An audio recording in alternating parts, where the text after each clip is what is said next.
Castlevania 3. Jump with Grant. I'm trying a couple things to make my videos just a little bit better as we all learn the limitations and strengths of our software here. I tried this level a minute ago. I made a really, really awesome video with great narration. You're gonna wish you heard it, but sadly, the sound just really was not lined up well with the video. And I don't mean the game sound, but my narration was.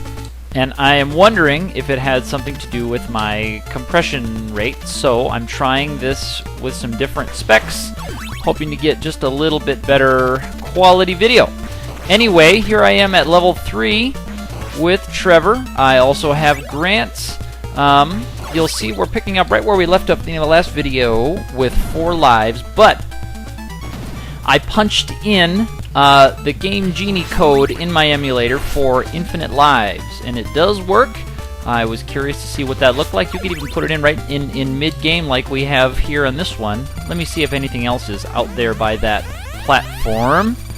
And jump, Grant. Nope, nothing is out there. That is not a platform. Alrighty, good thing for that infinite lives code.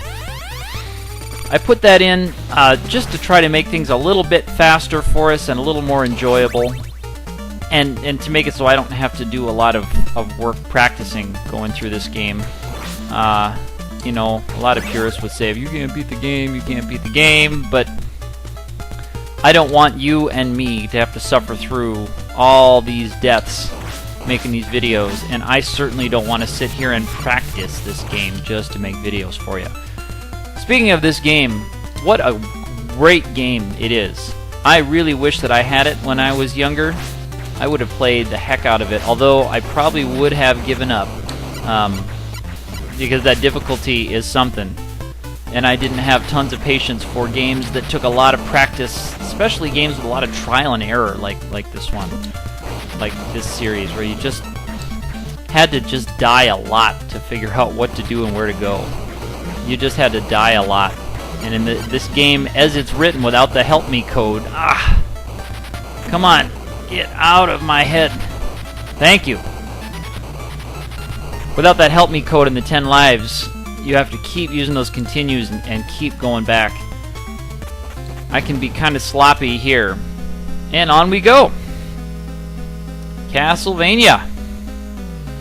Map up top gets me to Sypha. She is a magic user character, but I'm going to skip over her and I'm going to go down the stairs right now. Sorry if it seems so obvious, but I'm trying to put in some audio cues to make sure I'm lining up okay, and you just get to suffer through my experimentation. This level is a new one for me tonight. I went through and got Sypha on my last playthrough, but I decided that I wanted to keep Grant around. So this I played a few minutes ago when I made the aforementioned video with the awesome narration that you just should not miss, but I dumped it so that I could do this. It's okay. I do it because I love. Down goes Trevor. Thank goodness for that code. How nice. Here we go. I was noticing watching the other videos that whenever your character takes a hit in the game, on my screen, in my face, the character sprite flashes. That's the standard 8-bit post-hit invincibility. But I see when the videos get compressed, even when I import them into my really awesome Windows Media Player software, the flashes when you get hit look like your character just disappearing completely. So I hope those of you watching this who haven't played don't think that my character just completely disappears whenever I take a hit. That's not the case. Character flashes. Things get compressed. It's all good. I'm alright with that. There we go. That was a well-thrown axe. And the holy water. I saw that it's called a fire bomb. And I read the manual for this thing. Speaking of the manual for this thing, it looks so kiddie. I couldn't believe how kiddie the manual looked, but it sure brought me back to what manuals used to look like. You know, this is a pretty intense, hardcore game. I mean, you've got blood, skulls, mudmen, bats, skeletons, guys in armor.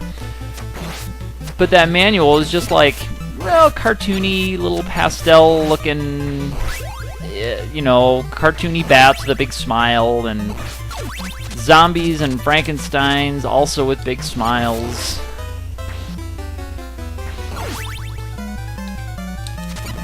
I don't know. This cartoony stuff with the big smiles was an interesting thing to go for. And I guess they did not have technology in these days to make really nice looking screenshots, real screenshots. They had to revert to taking a photograph of a television in order to capture screenshots, which kind of blew my mind when I heard that. But that was what we had in 1990, right? Oh, shoot. Sorry to use such harsh language. Shoot! Oh, muffins.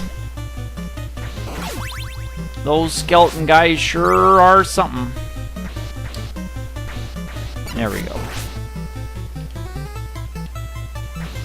Thank you.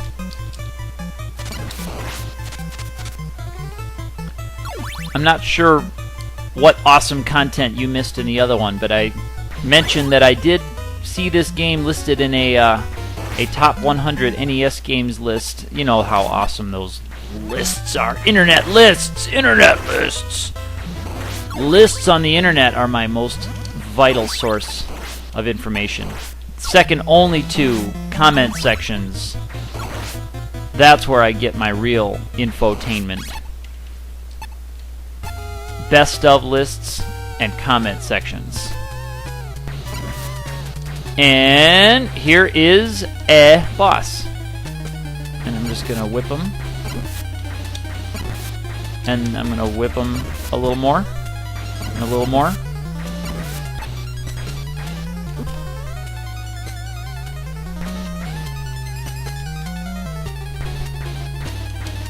And a little more. Almost there. Come on, baby. There we go. End of boss. End of boss.